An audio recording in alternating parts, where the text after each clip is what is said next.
Hi friends, welcome to D3 channel.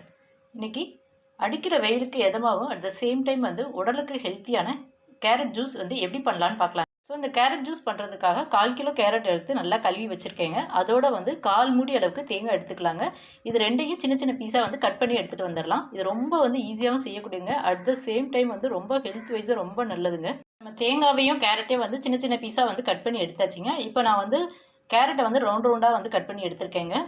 So இதை ஒரு பெரிய மிக்ஸி ஜார் எடுத்து அதில் இந்த கேரட்டையும் தேங்காவையும் போட்டிருக்கேங்க. போட்டுட்டு இதை ஃபஸ்ட்டு தண்ணி ஊட்டாமல் லைட்டாக ஒரு ஓட்டு ஓட்டி விட்டு வந்துடலாம்.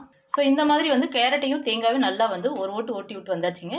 நெக்ஸ்ட் இதுக்கு தேவையான சக்கரை போட்டுடலாம். ஸோ சக்கரை உங்களுக்கு தகுந்த மாதிரி போட்டு சக்கரை நான் ஒரு 4 ஸ்பூன் ஆட் பண்ணுறேங்க. அந்த 4 ஸ்பூன் நான் எடுத்திருக்க கேரட்டுக்கு கரெக்டாக இருக்குங்க. பிறகு லைட்டாக தண்ணி ஆட் பண்ணிக்கலாங்க. இப்போ நான் தேங்காய் யூஸ் பண்ணி ஜூஸ் போட்டிருக்கேங்க.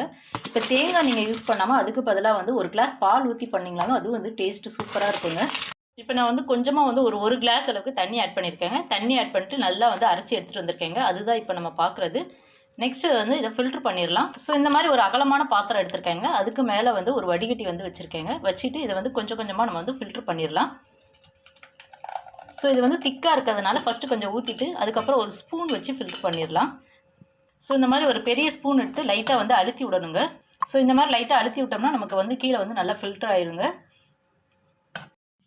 ஸோ இப்போ நம்ம ஃபில்ட்ரு பண்ணியாச்சுங்க. ஃபில்ட்ரு பண்ண பிறகு இந்த மாதிரி நமக்கு சக்கை கிடச்சிருக்குங்க. இதோட மறுபடியும் கொஞ்சம் தண்ணி ஆட் பண்ணி இன்னொரு தடவை ஃபில்ட்ரு பண்ணிடலாங்க. இது ரொம்ப கெட்டியாக இருக்கனால ஜூஸ் ஒரு கிளாஸ் அளவுக்கு தாங்க நமக்கு கிடைக்கிது.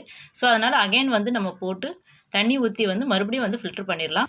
ஸோ இப்போ அதில் ஒரு கிளாஸ் தண்ணி ஊற்றி நான் மறுபடியும் அரைச்சி எடுத்துகிட்டு வந்திருக்கேங்க. இப்போ அரைச்சி எடுத்துகிட்டு வந்ததை இப்போ நம்ம பார்க்குறோம். இதே நம்ம ஃபில்ட்ரு பண்ணிடலாம். ஸோ அதையும் ஃபில்ட்ரு பண்ணியாச்சுங்க. நம்ம ஃபில்ட்ரு பண்ணதான் பார்க்குறோம். ஸோ இது 1/4 கிலோ கேரட்டுக்கு நமக்கு கிடைச்ச ஜூஸுங்க. இது ஒரு 3 பேர் தாராளமாக குடிக்கலாங்க. ரொம்ப டேஸ்ட்டாக இருக்குங்க. ஸோ இதை அப்படியே குடிக்கணும் குடிச்சிக்கலாங்க. சப்போஸ் உங்களுக்கு ஜில்லுன்னு குடிக்கணும்னு நினச்சிங்கன்னா ஒரு 1/2 அன் ஹவர் ஃப்ரீசரில் வைங்க. அதுக்கப்புறம் எடுத்து குடிச்சிங்கன்னா நல்லா ஜில்லுன்னு சூப்பரான கேரட் ஜூஸ் நமக்கு ரெடியாக இருக்குங்க. ஜூஸ் கிளாஸ் எடுத்து அதில் ஜூஸ் ஊற்றிடலாங்க. இப்போ பார்க்கவே எவ்வளோ நல்லா திக்காக இருக்குன்னு பாருங்கள். இப்போ சூப்பரான அட் த சேம் டைம் ஹெல்த்தியான நமக்கு கேரட் ஜூஸ் ரெடி ஆயிடுச்சுங்க. நாங்கள் போடுற வீடியோ உங்களுக்கு யூஸ்ஃபுல்லாக இருக்கும்னு நினைக்கிறேன். பிடிச்சிருந்தா லைக் பண்ணுங்கள். மறக்காமல் சப்ஸ்கிரைப் பண்ணி சப்போர்ட் பண்ணுங்கள். Thank you so much.